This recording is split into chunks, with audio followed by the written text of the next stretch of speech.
So I was being interviewed on a podcast the other day, actually on my friend Jenna Kennedy's podcast, Hope You're Well. She was on the show recently. So we did like a pod swap and we're talking obviously about psycho health, all the things, right? And she asked me, she was like, I feel like there's just like a quote unquote infertility epidemic going on right now. Like there's such a rise in infertility. She's like, what do you think are the major things contributing to that? And I was like, oof, this is such a good question. I'm like, hold my lemon water. How much time do we have? Okay.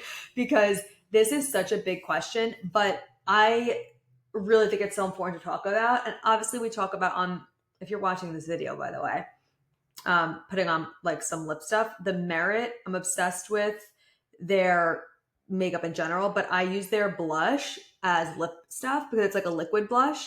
So I use the Cheeky because it's totally unrelated, but whatever. I use the Cheeky color Flush Bomb. It's called. It's like a liquid blush. So I put the blush on, and then I use it the same on my lips too. Anyway, moving on. In case you're wanting to get some non-toxic stuff, it's the best.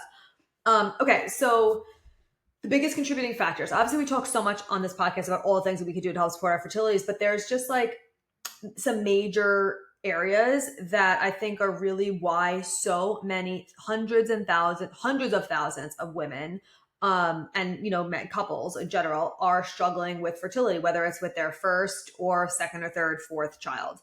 So the first one that like came to mind as far as like what's so different from maybe like our parents' generation, right? And some of that could be too, like they didn't talk about it as much back then. People weren't as open. So like there could have been fertility. Well, there definitely were, of course, people struggling with their fertility. That just wasn't as spoken about. There wasn't social media to like talk all about it, and just people didn't know about it as much. But I still feel like even without that added factor in, there's still a rise in it, like for sure. And the first thing comes to mind is men's fertility. Real Food for Fertility, with Lily Nichols and Lisa Henderson Jack. So in that book, they talk a lot about sperm. There's a whole sperm section at the end. I don't remember the percentages or whatever, but where sperm quality is now is drastically lower than where it was like a generation before us, or however many years ago, 20 years, not even a full generation, like 10, 15, 20 years ago, 30 years ago. So this is a major factor. And we talk about this a lot on the show and I'm going to keep talking about it because this is something that a lot of people don't know. When I was talking on this podcast, she was like, what? Because I said, 40 to 50% of fertility issues are male factor related, meaning 40 to 50% of the time, it's either an addition, like men and women's problem, like it's the men is part of the fertility issue and or solely the men's issue. And I see this play out with my clients. I would say it's more than 40, 50% with my clients that their men's like sperm issues are in combination with their fertility struggles. I see it play out. And I just see it from looking at clients' sperm analysis, clients' partners' sperm analysis of how like the morphology is so off, the count is low. And it's not just about the count, right? It's the morphology, it's the volume, it's the concentration, it's the count, it's all of it. And it's a major, major issue. And overarching, I think one of the reasons why men's fertility is taking such a hit is a reason why women's fertility is as well, is microplastics, is our water supply is contaminated, our, food is filled with herbicides and pesticides, and there's just toxins in all products that they're using, like their cologne and their deodorant and their shampoo and all of this stuff. And it's like, you might be focusing on switching over your products, but is your partner, right? And they come in contact with all of this stuff too. Men's stress as well, right? All of these things are impacting it. And the sperm quality is so much lower now because of these added barriers that we have of the environmental toxins, the toxins in our food supply, the toxins in our products, all of these things, nutrient deficiencies, like everything, because our soil is more nutrient depleted. That's the same with women as well. The nutrient deficiencies, that was the second one I was going to go into. Our soil is just naturally doesn't have as many nutrients as it used to, even when it's organic.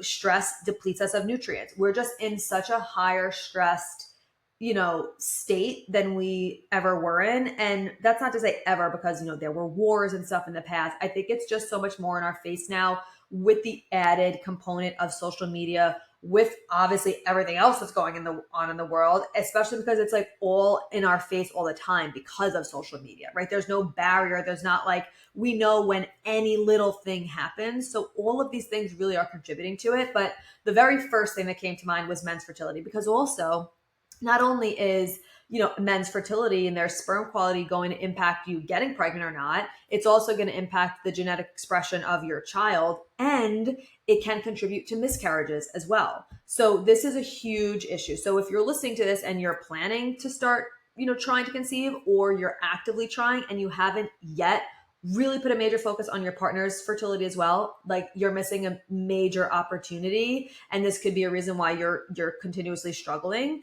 They need to be, again, switching over their products as well. They need to be taking high quality supplementation. I'll put a link in the show notes for some of the men's supplements that I recommend. So we'll put that there for you. They need to be managing their stress load and doing all the things too. So just as much as you're doing the work, they need to be doing it as well. There's other podcast episodes I have on here about sperm quality too that we can link below. But that was the first thing that came to mind when I was thinking about the biggest contributing factors to the rise of, what I'm saying, infertility, because that makes it seem like it's unchangeable, but the rise of fertility issues that we're seeing in our world today. So that's number one. The second one, which I alluded to already, was nutrient deficiencies. We are so nutrient depleted because, number one, even if we're we're mineral depleted as well, because we're drinking filtered water, which we need to be drinking filtered water, because the water, like regular tap water, has fluoride, it has chlorine, it has medications in it, it has lead, it has so much crap in it. So of course we need to be filtering our water, but because of that, we're also losing minerals. So we're mineral depleted, and minerals are extremely important for your fertility, for your energy, for everything, right? We need minerals in our body. Again, our soil is nutrient depleted, like we talked about. Stress depletes us of nutrients. We're all stressed. Like, no matter who you are on earth right now, you have some form of stress, and that depletes us of key nutrients, especially magnesium, which is so huge for your cycle, for your fertility, for all of that. And on top of that, a lot of women have been on, which is another part I'll get to too, but long-term birth control, long-term medications that deplete you of nutrients as well. Your ovaries can't function if it doesn't have specific nutrients. Egg quality is going to be impacted without proper nutrition. Your AMH levels are going to be impacted without proper levels of nutrients. Like, there are certain, like vitamin D, for example, is literally a hormone in the body. We're so depleted in so many different nutrients, and people might be, I think the percentage is like 95 or 94 or something like that percent of women who take a prenatal are still nutrient depleted, because the supplements that are on the market now, the supplement industry is such a huge industry now, which part of that is cool because it's more of awareness. But the other part of it is that the majority of them are shit. Like, there's not enough in there to actually do anything, which is why people who are still even taking any supplementation are still nutrient depleted, because there's not enough of what you actually need in most of them. They're filled with other crap that you don't want in it. And so it's just a complete waste. So even if some people are taking, supplements, it doesn't actually mean that it's giving you what your body needs. And also on top of that, a lot of women's gut health is really impacted because of long-term use, whether it's medications from birth control or for thyroid or for, acne issues or whatever it is, that negatively impacts your gut. So does stress. So does herbicides and pesticides and non-organic foods and alcohol and caffeine and all these things, right? Impacts your gut.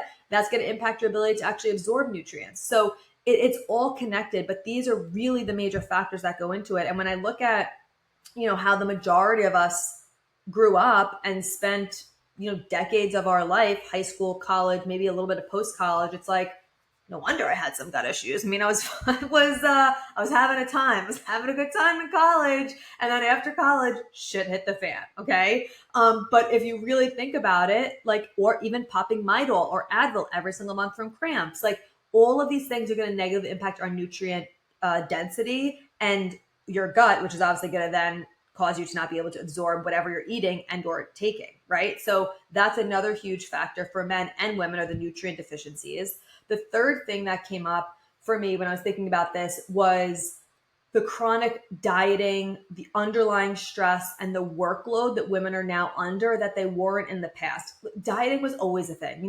Back in the 90s and stuff, there was the, low fat came on play and all these things. Like, there was always that stuff. But, we're talking about like a generation ago, there wasn't that much of it going on, right? Like I'm sure women obviously there were some diets and stuff going on, but the chronic dieting that our generation has experienced on top of the workload stress that was not as present for our parents' generation. Yes, a lot of our parents worked, maybe, a little prior to that, not as much. Depends on how old you are listening to this. I'm 36. So again, it depends on where you're at. But a lot of the generation before, it was more common for mothers to be like stay-at-home moms or housewives and all that stuff, which is amazing. Like that's beautiful. Whatever you want to do, there's no right or wrong. There's no better or worse. That's not what I'm saying.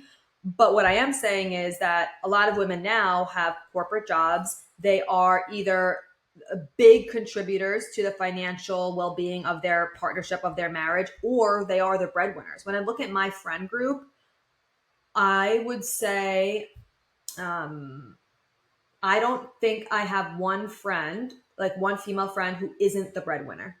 Every single one of like me and my friend group are all the breadwinners in our partnerships.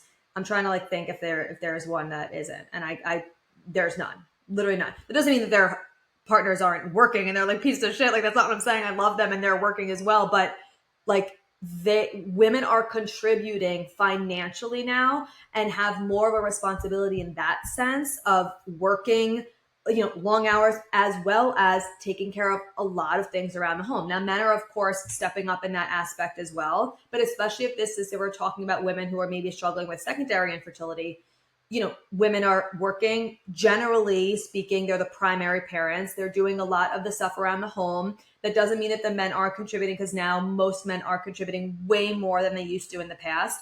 But there is still a mental load on mothers that will just never be on fathers. It just is what it is. And I wouldn't want it any other way personally. I would want to be the one that's like the primary parent. And I would think most women would say the same thing. And I'm generalizing here. Maybe that's not for everybody, but there's a mental load that women carry that men will never carry, period.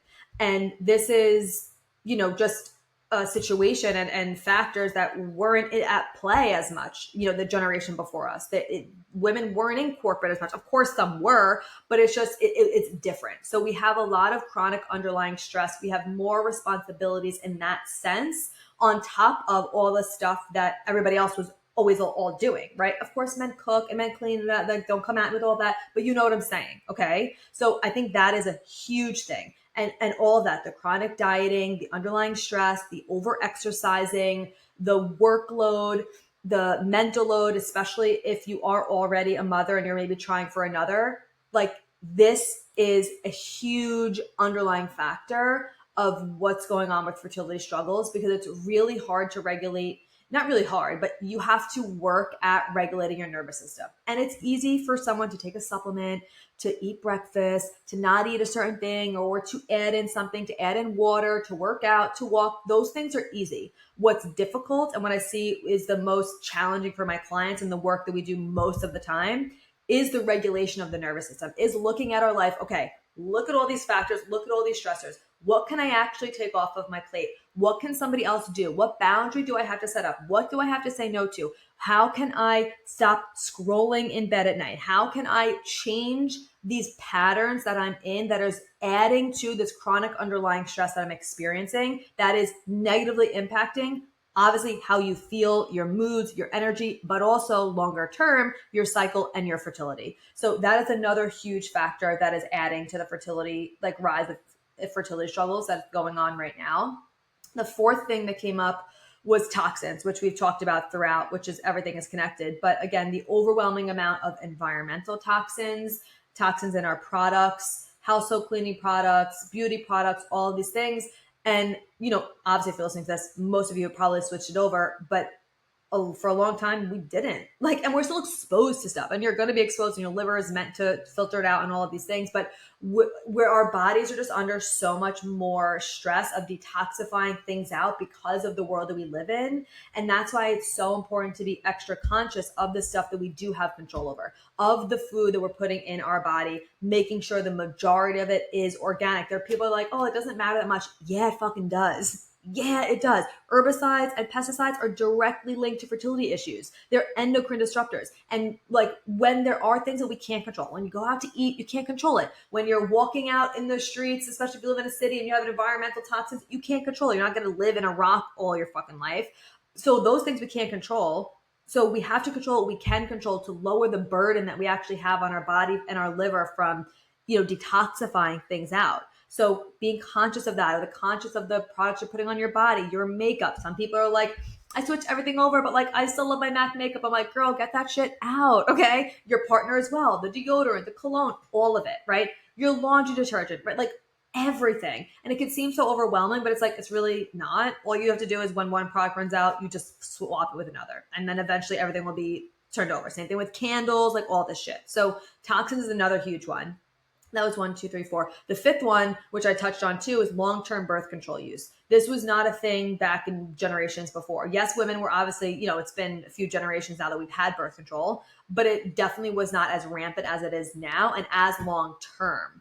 There are women that come to me that have been on birth control for at least 2 decades, sometimes more, depending on how old they are. Some people go on birth control once, they're 15 and they don't come off till they're 35, or it's a long time to be on a medication that is literally turning off your ovulation. When you're on birth control, specifically the pill, the NuvaRing, the depot shot, the implant, you're not ovulating. The communication from your brain to your ovaries is completely turned off. So what do we think is going to happen when all of a sudden after 2 decades of not ovulating, we turn it off? Like there's going to be some issues with that, as well as it's also depleting you of key nutrients needed to ovulate and to have a healthy, egg quality and all of these things. It also negatively impacts your thyroid. I have so many other podcast episodes on birth control. You can go check those out.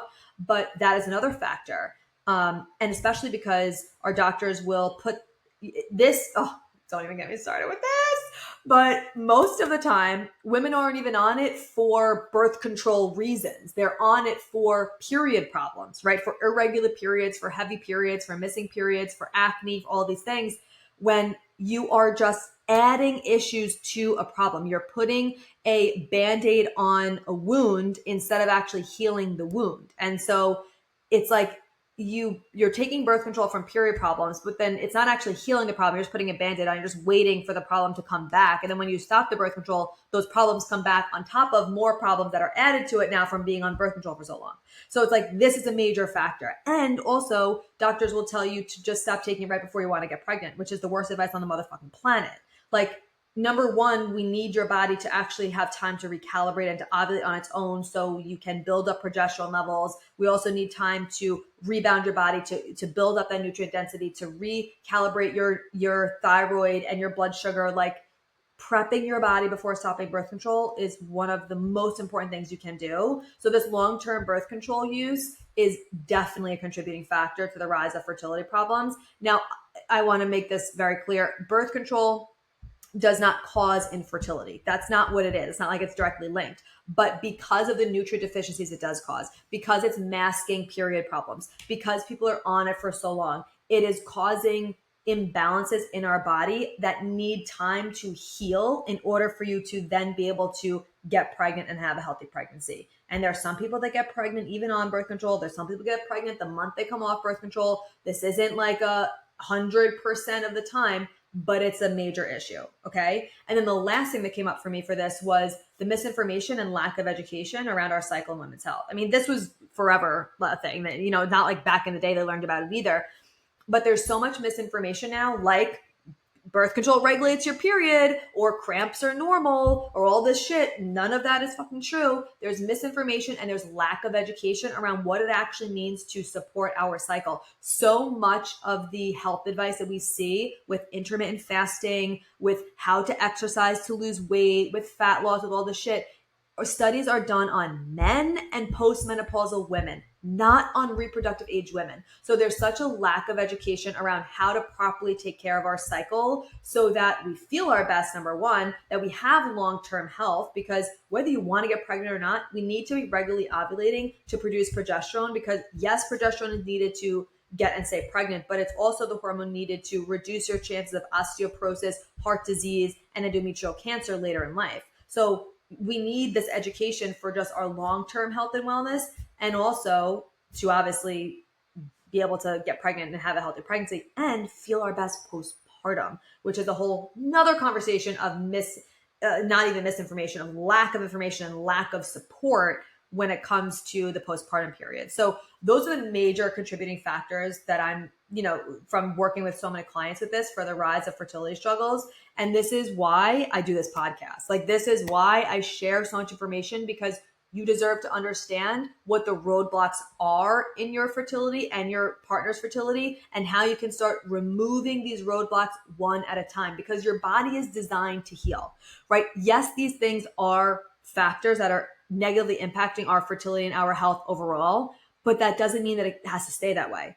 Your body literally was created and designed to heal. It knows exactly how to heal once it's given what it needs to in order to do it. So that's why literally in the Mind Your Hormones method, you learn step by step exactly how to remove all of these roadblocks and know exactly what to do in your diet, in your lifestyle, in your supplementation, so that you can get these roadblocks out of the way, so you can feel the best that you've ever felt, so you can have a regular pain-free and PMS-free period, while also boosting your fertility for a strong and healthy pregnancy, and being able to rebalance postpartum and not increase your chances of postpartum depression and postpartum anxiety, and also change the generational future of your health and your family's health. Like, that's what this is. And so your body can change. Your body is designed to heal. I was just talking to one of my clients in 4 weeks to boost her fertility. Literally just 4 weeks. We had just wrapped up the program, and she was saying how she's like, she has no more cramps anymore. Her spotting went down from 7 days to 2 days. She had no PMS, none of these things after 4 weeks. I'm like, this is what is possible when you remove the roadblocks and you let your body do its thing. It knows what to do, and it will heal when you're doing things that are actually going to support it and you're consistent with it. You might be consistent with your, health habits and stuff, but those habits might not be even worth being consistent with, because it might not actually be supporting you in the way that you think they are supporting you. So anyway, I could go on and on about this, but this is really what I'm seeing. And I just want you to know that this can change for you and for your male partner. Your fertility can change. Your body is designed to heal. You just have to do what your body needs you to do in order to get you there. You need to be consistent with it, and you have to be willing to do the harder work too of changing habits and patterns that are in your life, not just adding in supplements and adding in foods and doing all these things. Like, that's part of the work too. So that is my rant for today. You could always check out the Mind Your Hormones method in the show notes, and you could use code podcast for 10% off. Every single woman can benefit from this, literally. And there's stuff in there for men as well, men's supplement protocols, all the things. I will put the link for the some supplements I recommend for men. I'll put that in the show notes. And then if I talk about anything else, I don't remember if I reference it, I'll put that in the show notes too. We're talking a lot about toxins. I have a whole shop my page of all non-toxic products, household cleaning, beauty products. We'll put that in the show notes for you too, so you can get access to that if you're wanting to switch some things over. But you got it. You got to do it. You could do it. You've got this. I'm here for you. We've got it together. And that's all she wrote. I love you so much. Thank you for being here. And I will see you on the next episode.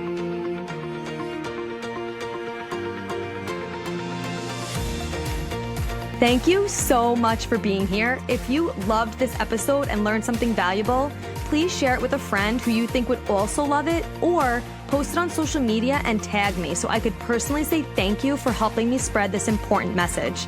I am beyond grateful to be here with you. So until next time, stay intentional, stay consistent, and always mind your hormones.